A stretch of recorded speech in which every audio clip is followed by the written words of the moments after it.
woke up one day and found that I had surgically removed my love for singing in that process. I didn't want to sing. I didn't want to listen to music. I lost my way. So I had to find my way back to it authentically. It had to come from an internally motivated place. I wasn't trying to book a job other than band gigs, but there wasn't the same amount of pressure that I had put on myself when I was trying so hard to book the leads in the Broadway shows. Again, nothing wrong with that, but I couldn't maintain a balance between this thing that I loved and this thing that was going to pay my bills. And so that's where everything broke down, and I became fixated on all the wrong things, which is not to say there's anything wrong with technique, but that became all that it was to me, and I lost my tether. And so I tell you this to say that I don't want you to have to learn that lesson the hard way. Build in the support that you need to maintain your internally motivated passion.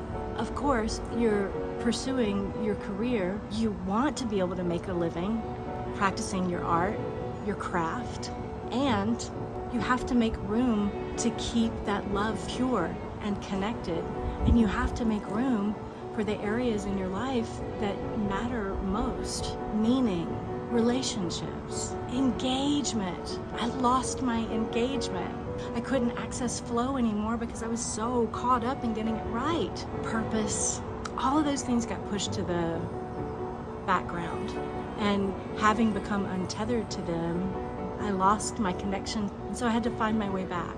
I would love for you to not get lost and have to find your way back, to be able to acknowledge what matters right here and right now, and to work with determination and focus, like the deep work of honing your craft. That's satisfying within itself.